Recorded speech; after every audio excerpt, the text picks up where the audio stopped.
Hi.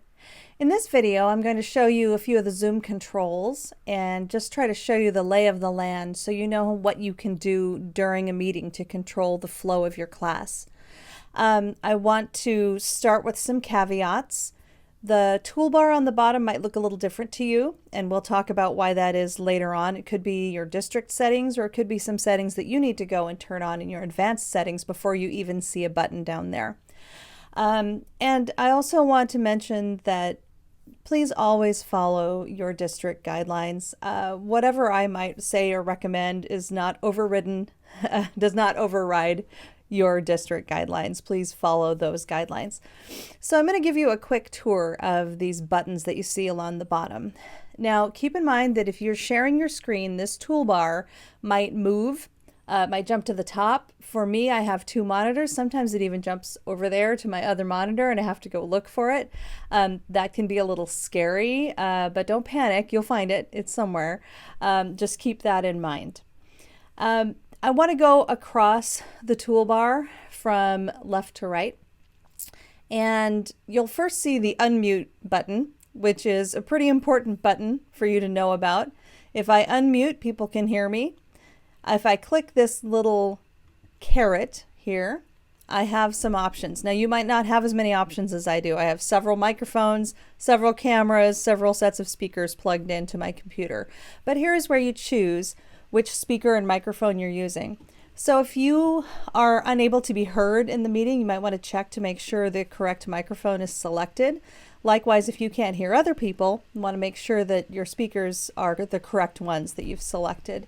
If you want to go into your audio settings and look at advanced settings, you would use this button as well. For the video, you have the same kind of extra options in the little caret.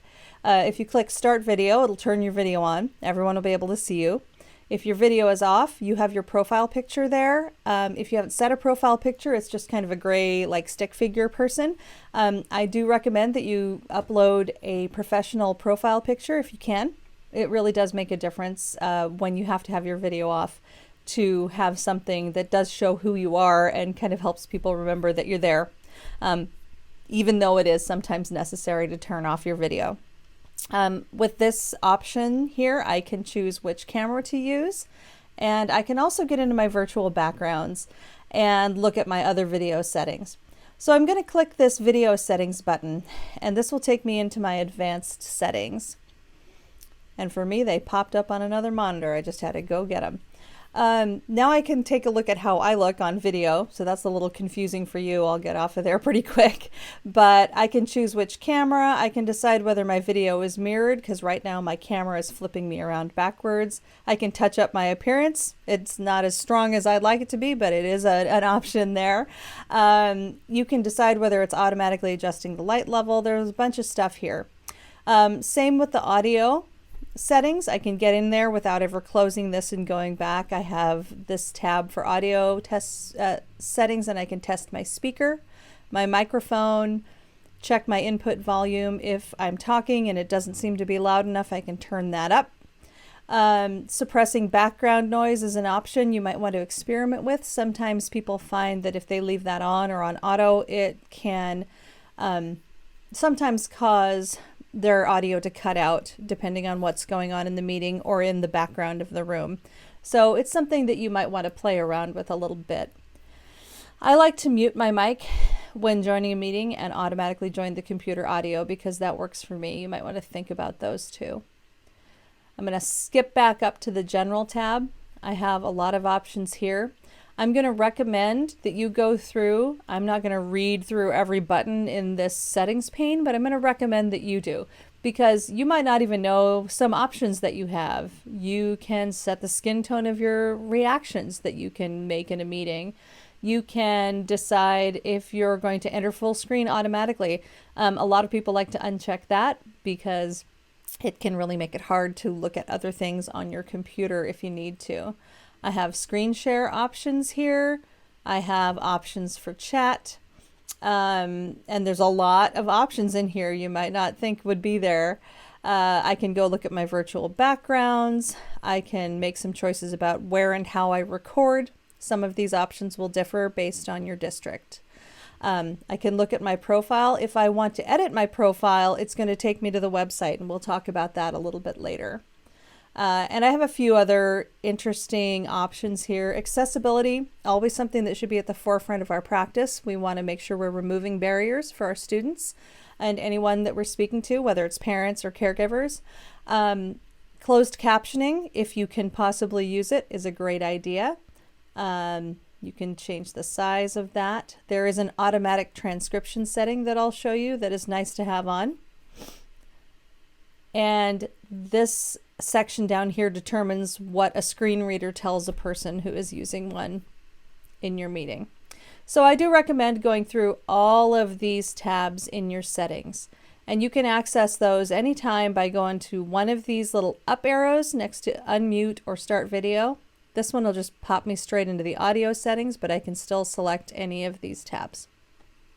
It's really important to know where those are in case something is going wrong. The next button you'll probably see is the security button. And this is really important. This is a change from how Zoom was several months ago. When we all started using Zoom really heavily, they added some security features to keep us safe. And one of the things you can do is enable a waiting room, which means that people who are trying to get into my meeting will show up in my participants window. There will be a line up here that says so-and-so is in the waiting room, and you can decide whether to let them in or not. Very handy if you're afraid that people who shouldn't have your meeting link might have your meeting link.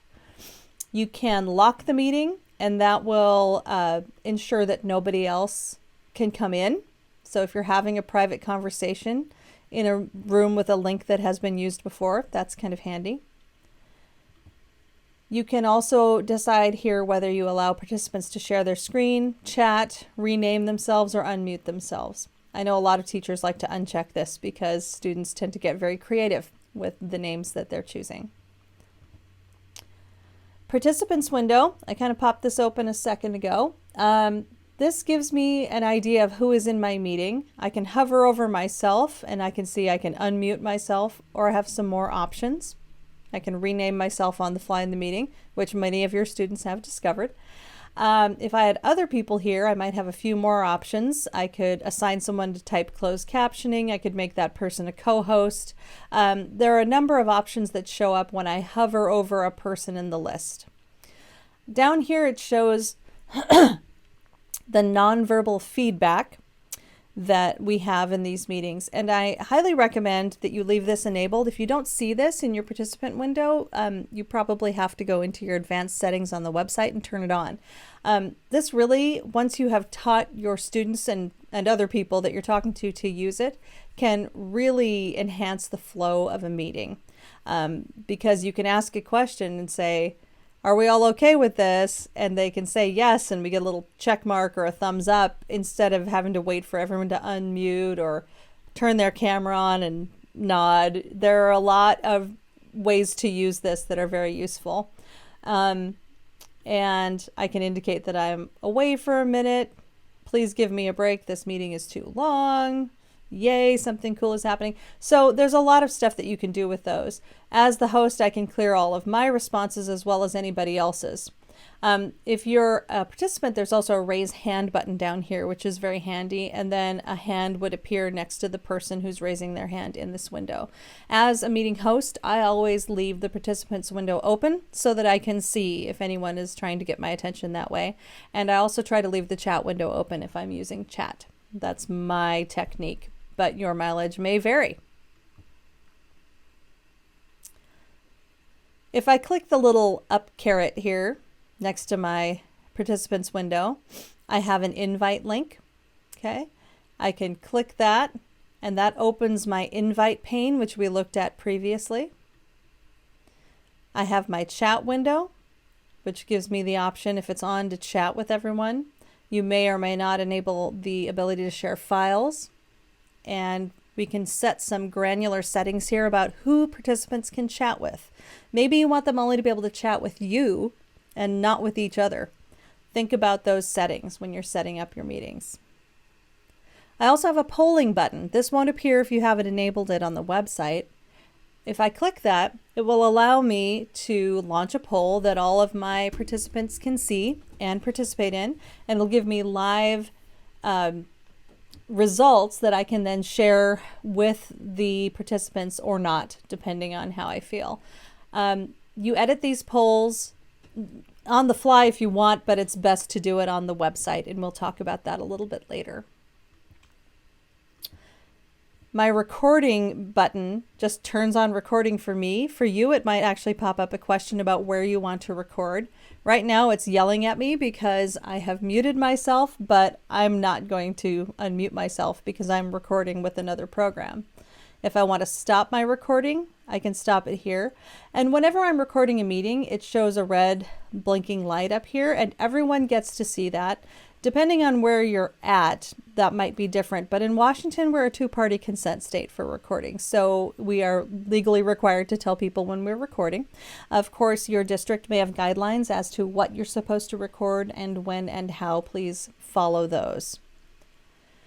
Here's my live transcript. Now I'm going to caption this video, so I'm going to turn this on for just a second, and it's going to be a little confusing.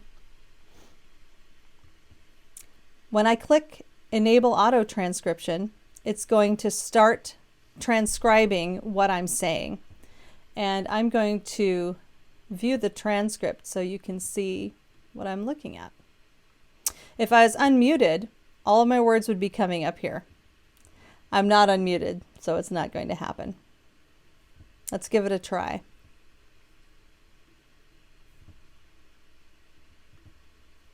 Now that I'm unmuted, you can see my words coming up at the bottom. They're not perfect, but it's doing a pretty good job. You can also see in the transcript that I've pulled over to the side here that it's saying what I'm saying. So if you don't have access to a live captioner, this is a good way to add a layer of accessibility to your meeting.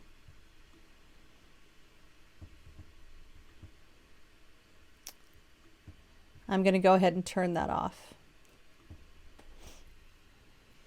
Another thing I can do with this button is turn on and off the subtitle that you saw at the bottom of the screen. Participants can do that as well. Show or hide subtitle using this button.